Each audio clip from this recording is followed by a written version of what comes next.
अभी आपने 5 राज्यों के चुनाव देखे, अब आगे 7 राज्यों के चुनाव और आ रहे हैं, उत्तर प्रदेश, उत्तराखंड, पंजाब, गुजरात। तो इन सभी में भारतीय जनता पार्टी का सुपड़ा साफ होगा।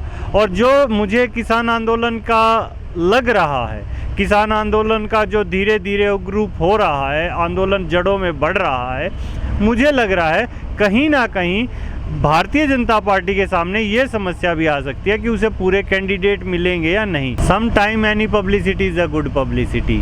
कुछ कर तो रहे हैं, खाली तो नहीं बैठे। मोदी ने तो घर बिठा दिया था लॉकडाउन का बहाना लेके। कुछ करना ही अच्छा है, स्वस्थ रहेंगे, अच्छी बात है। कहाँ करते हैं, वो तो पब्लिक का सामना ही नहीं कर पाते। आप देखिए, ये सिर्फ बोलने वाली सरकार है। जो बोलता है ये तोता है, तोता बोलता बोलता है, सुनते नहीं हैं। गूंग बहरी है सरकार, अंधी है सरकार। वो सिर्फ बोल पा रही है, ना वो देख पा रही है, ना वो जनता की सुन पा रही है। और तानाशाह जो होता है, तानाशाह 2 ही चीज़ों का काम करता है, वो भय और भूख का व्यापार करता है। भय जो होता है इन्होंने बना दिया है, दिखा दिखा के 7 साल में इन्होंने भारत, पाकिस्तान और हिंदू मुसलमान ये कहते हुए भय उत्पन्न किया। अब ये बिल लाके ये भूख उत्पन्न करना चाहते हैं, और ये 2 चीज़ें तानाशाही के लिए जरूरी होती हैं, और इन्हीं की तरफ ये बढ़ रहे हैं। प्रमाण आपने बता दिया, काला बाजारी से हुआ। किसान की सरसों तो 5 से 5.5 हज़ार के भाव में बिकी है। उसके बाद सरसों 7 से 8 हज़ार जो गई है वो काला बाजारी से गई है। ये तो मैं शुरू से ही कहता हूँ, किसानों को इतना नुकसान नहीं है जितना आम जनता को नुकसान है। बार बार आप लोग कहते हैं हरियाणा, पंजाब, उत्तर प्रदेश का आंदोलन है।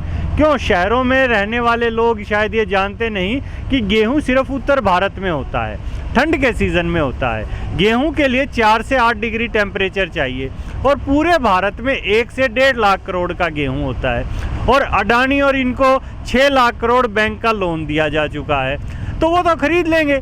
किसान से एमएसपी पे 100 रुपये ज़्यादा भी खरीद लेंगे और उसको स्टोर कर देंगे, और दोबारा से देश में हालत 60s वाली ले आएंगे। 138 करोड़ जनता को खिलाएंगे क्या आप? मैं ये कहूँगा, या तो मोदी ये बोलना छोड़ दे हिंदू मुसलमान, क्योंकि भारत धर्मनिरपेक्ष देश है। यहाँ पे हिंदू, मुस्लिम, सिख, ईसाई आपस में है भाई भाई। यहाँ सभी नागरिकों का बराबर का हक है। मेरा भी उतना ही हक है, मोदी का भी उतना ही हक है, हमारे भाई ये जो आतिक जी हैं इनका भी उतना ही हक है। सभी का बराबर हक है, और ये हक हम मोदी की कोई जागीर नहीं है। ये हक हमें भारतीय संविधान ने दिया है, भारतीय लोकतांत्रिक व्यवस्था ने दिया है।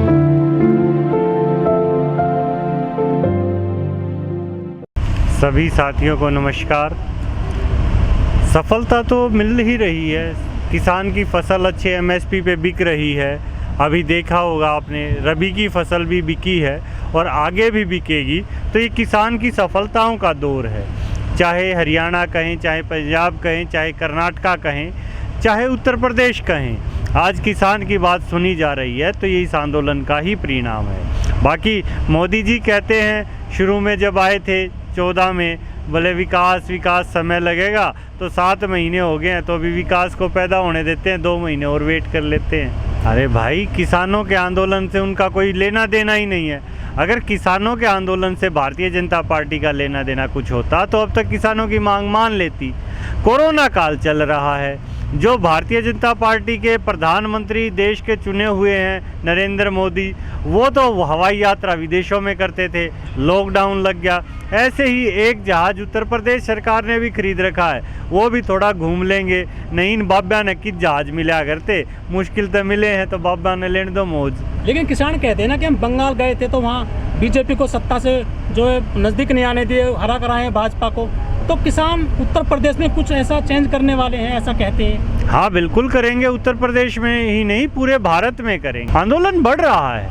आप देखिए, आपके मन और मस्तिष्क में देखिए, आप क्या बात सोचते हैं। आज इस देश का, चाहे वो किसान है या चाहे कोई रोटी खा रहा है, व्यापारी है या कोई नौकरी पेशे का व्यक्ति है, वो भी किसान के बारे में सोच रहा है। तो क्या समझते हैं आप, आंदोलन बढ़ रहा है या घट रहा है? हम आंदोलन कर रहे हैं, लड़ाई लड़ रहे हैं। देश के लिए लड़ाई लड़ी जाती है गजेंद्र जी, और लड़ाइयाँ इतिहास रचती हैं। तो हम इतिहास बना रहे हैं यहाँ पर। आज से पहले हमारे पुरखों ने लड़ाइयाँ लड़ी, जब आज़ादी का आंदोलन था उसके दौरान भी आज़ादी के लिए लड़ाई लड़ी। उससे पहले 1907 में जब हुआ था किसानों के लिए, तब भी आंदोलन किया गया। उससे बाद में शहीद भगत सिंह आए, तब भी आंदोलन हुए। आंदोलन चलते रहते हैं, लेकिन ये निरंतर सतत प्रक्रिया है जो देश को और समाज के आगे बढ़ाने के लिए चलती रहती है। हुड्डा जी, हमारे देश में 130 करोड़ पॉपुलेशन है लगभग, और सभी लोग रोटी खाते हैं। हर आदमी का रोटी से नाता है, और आप कहते हैं कि ये जन आंदोलन है। इसमें जन कहीं नजर नहीं आता, सिर्फ चंद किसान हैं, चाहे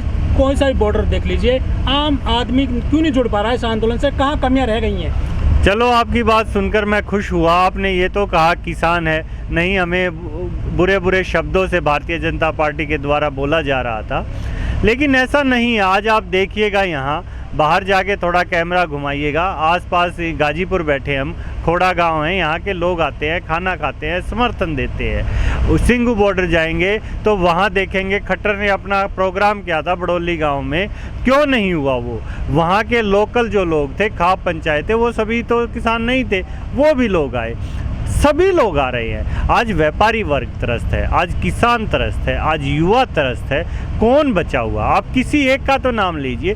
स्वास्थ्य सेवाएं खत्म हो चुकी हैं, शिक्षा खत्म हो चुकी है, बचेगा क्या? अगर कृषि भी खत्म हो गया तो रोटी का संकट आ जाएगा, देश में भुखमरी लाने को तैयार है।